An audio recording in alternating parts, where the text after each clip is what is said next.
السلام علیکم ورحمۃ اللہ وبرکاتہ۔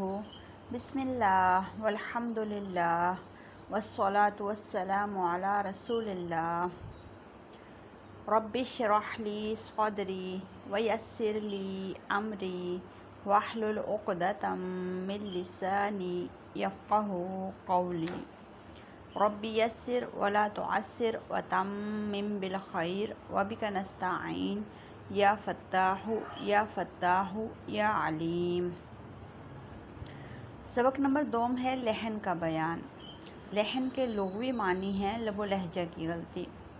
لحن کے اصطلاحی معنوں میں ہے کہ اصطلاحی قرہ میں لحن سے مراد تجوید کے خلاف پڑھنا، عربوں کے لب و لہجہ سے ہٹ جانا۔ لحن کی بنیادی طور پر 2 اقسام ہیں، لحن جلی اور لحن خفی۔ لحن جلی کے معنی ہیں کھلم کھلا بھاری غلطی اور بڑی غلطی۔ لحن جلی کا حکم یہ ہے کہ یہ حرام ہے، کیونکہ بسا اوقات اس سے معنی بگڑ جاتے ہیں، اور اس سے مراد لفظ میں آنے والا وہ خلل اور بگاڑ ہے جو تجوید کے قواعد اور کلمے کی ساخت دونوں پر اثر انداز ہوتا ہے، چاہے اس سے معنی تبدیل ہوں یا نہ ہوں۔ لحن جلی کی مزید 4 اقسام ہیں۔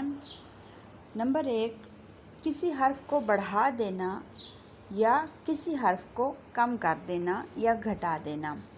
کسی حرف کو بڑھا دینا، جیسے الحمد میں الحمد کو بڑھا کر الحمدو پڑھ دیا جائے۔ اسی طرح ایاکا میں الف کو گھٹا دیا جائے، الف کو ہٹا دیا جائے تو ایاکا پڑھ دیا جائے، ایاکا نعبد۔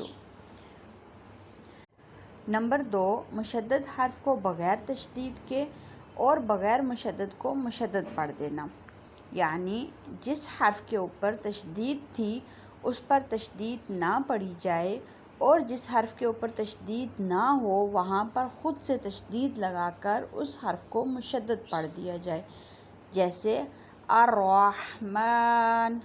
الرحمن میں را پہ تشدید ہے، اور یہاں پر اگر تشدید ہٹا دی جائے اور اس کو پڑھ دیا جائے الرحمن تو یہ غلط ہے، حرام ہے۔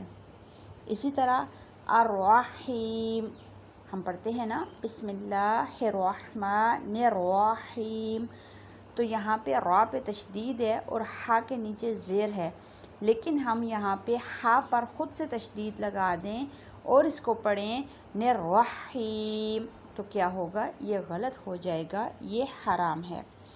نمبر 3، ایک حرف کی جگہ دوسرا حرف پڑھنا، اور جیسے الحمد میں ہا جو ہے وہ وسط حلق سے ادا ہوتی ہے، لیکن ہا کا مخرج درست ادا نہ کیا جائے اور ہا کی بجائے ہا پڑھ دیا جائے اور الحمد کی بجائے الحمد پڑھ دیا جائے تو یہ حرام ہے۔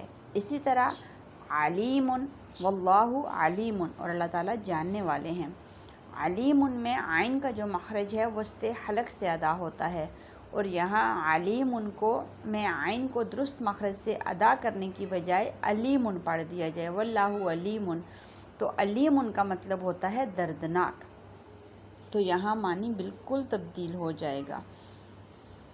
نمبر 4، حرکات کو تبدیل کر دینا، زبر کو زیر سے بدل دینا، زیر کو پیش سے بدل دینا، خود سے کسی حرف کو ساکن کر دینا، تو حرکات کی تبدیلی بھی جو ہے وہ لحن جلی میں آتی ہے۔